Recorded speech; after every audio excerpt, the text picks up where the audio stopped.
Hi అండి. Welcome to my channel.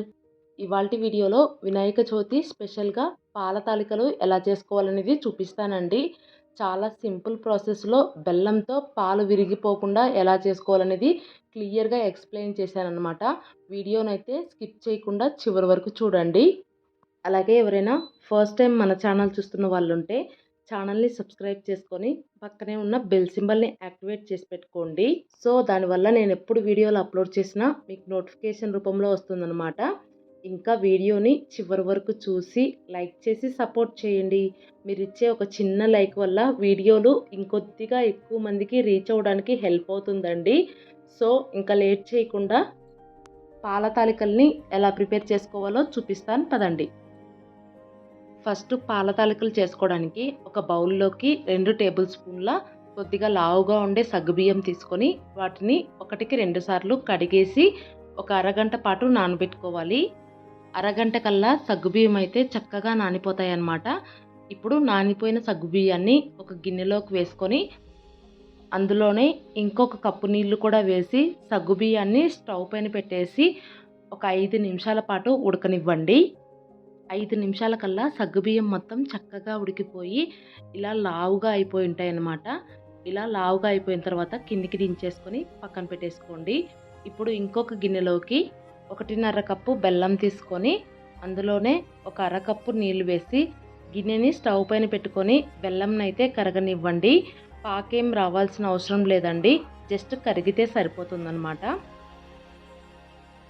బెల్లం మొత్తం ఇలా కరిగిపోయిన తర్వాత దించేసుకొని పక్కన పెట్టేసుకోవాలి. ఇప్పుడు బియ్యం పిండి కలుపుకోవడానికి ప్లేట్లోకి 1 కప్పు నిండుగా బియ్యం పిండి తీసుకోండి. నేనైతే బెల్లం ఏ కప్పుతో అయితే తీసుకున్నానో అదే కప్పుతో బియ్యం పిండి తీసుకున్నానండి. ఇప్పుడు బియ్యం పిండి కలుపుకోవడానికి మనం కాంచి పక్కన పెట్టుకున్న బెల్లపు నీళ్ళను అయితే కొద్దిగా వేసుకోవాలి.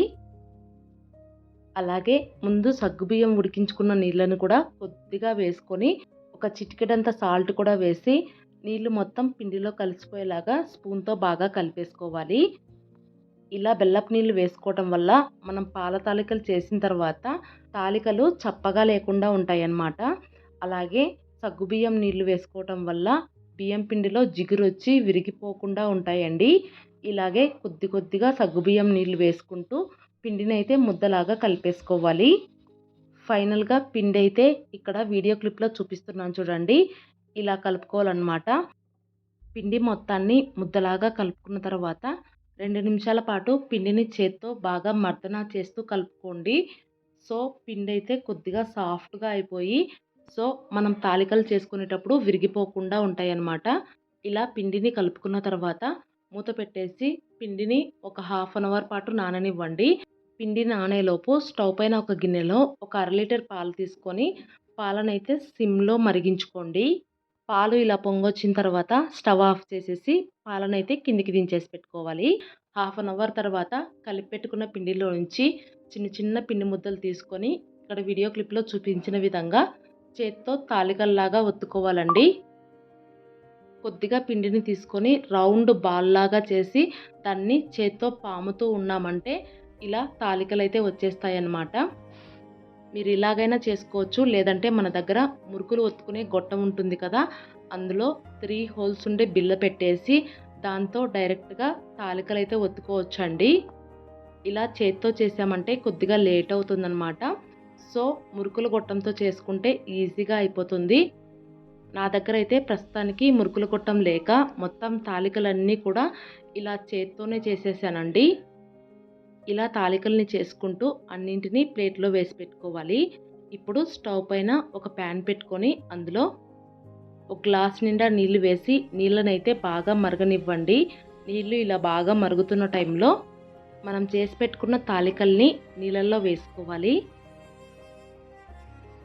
తాలికలన్నింటినీ నీళ్ళల్లో వేసుకున్న తర్వాత ఫస్ట్ తాలికల్ని గరిటె పెట్టి కలపకుండా ఇలా ప్యాన్ని 2 చేతులతో పట్టుకొని కదుపుతూ ఉన్నారంటే తాలికలు అయితే నీళ్ళల్లో ఉడికిపోతాయండి. తాలికలు కొద్దిగా ఉడికిపోయిన తర్వాత గరిటెతో లైట్గా కలిపేసుకోండి. ఫస్టే గరిటె పెట్టి కలిపేశారంటే తాలికలు అయితే విరిగిపోతాయండి. సో కొద్దిసేపు ఉడికిన తర్వాత ఇలా నెమ్మదిగా కలుపుకోవాలి. ఇలా ఒక 5 నిమిషాల పాటు మీడియం ఫ్లేమ్లో ఉడికించుకున్నారంటే తాలికలైతే కొద్దిగా గట్టిపడిపోతాయన్నమాట. 5 నిమిషాల పాటు ఉడికించుకున్న తర్వాత గరిటెతో తాలికల్ని ఇలా బయటికి తీసుకొని స్పూన్‌తో నొక్కి చూసుకోండి. మీకు అప్పుడే అర్థమైపోతుంది. మనం తాలికలు చేసుకునేటప్పుడు కంటే కూడా ఇలా నీళ్ళల్లో ఉడికిన తర్వాత కొద్దిగా గట్టిగా అయిపోతాయండి. ఇలా గట్టిగా అయిపోయిన తర్వాత ఇప్పుడు అందులో మనం ముందుగా ఉడికించుకొని పక్కన పెట్టుకున్న సగ్గుబియ్యంనైతే వేసేసుకోవాలి. సగ్గుబియ్యాన్ని ఆల్రెడీ ఉడికించుకున్నాం కాబట్టి ఎమ్మటే కాచి చల్లార్చుకున్న పాలను కూడా వేసేసుకోండి. ఇలా పాలు వేసిన తర్వాత మొత్తం ఒకసారి కలిపేసి మీడియం ఫ్లేమ్‌లో ఒక 5 నిమిషాల పాటు ఉడకనివ్వండి. సో, తాలికలు కూడా పాలల్లో బాగా ఉడికి టేస్టీగా ఉంటాయన్నమాట. 5 నిమిషాల కల్లా తాలికలు చక్కగా ఉడికిపోతాయండి. ఇప్పుడు అందులో మనం ముందుగానే కరిగించి పెట్టుకున్న బెల్లపు నీళ్ళనైతే వేసేసుకోవాలి. ఇలా బెల్లాన్ని డైరెక్ట్‌గా కాకుండా కరిగించుకొని వేసుకోవటం వల్ల పాలైతే విరిగిపోవండి. బెల్లపు నీళ్ళు మొత్తం వేసుకున్న తర్వాత ఒక్కసారి కలిపేసి మీడియం ఫ్లేమ్‌లో ఒక్క 10 నిమిషాల పాటు ఉడికించుకోవాలి. అలాగే ఉడికించుకునే టైంలోనే ముందు కలిపి పెట్టుకున్న బియ్యం పిండిలో కొద్దిగా బియ్యం పిండి మిగిలించుకొని ఆ పిండిలో కొద్దిగా నీళ్లు వేసి ఇలా కొద్దిగా లూజ్‌గా కలిపేసి ఆ నీళ్ళనైతే ఇందులో వేసేసేయాలి. ఇలా బియ్యం పిండి కలిపిన నీళ్ళను వేసుకోవటం వల్ల పాయసం చిక్కగా అయిపోయి టేస్ట్ కూడా చాలా చాలా బాగుంటుందండి.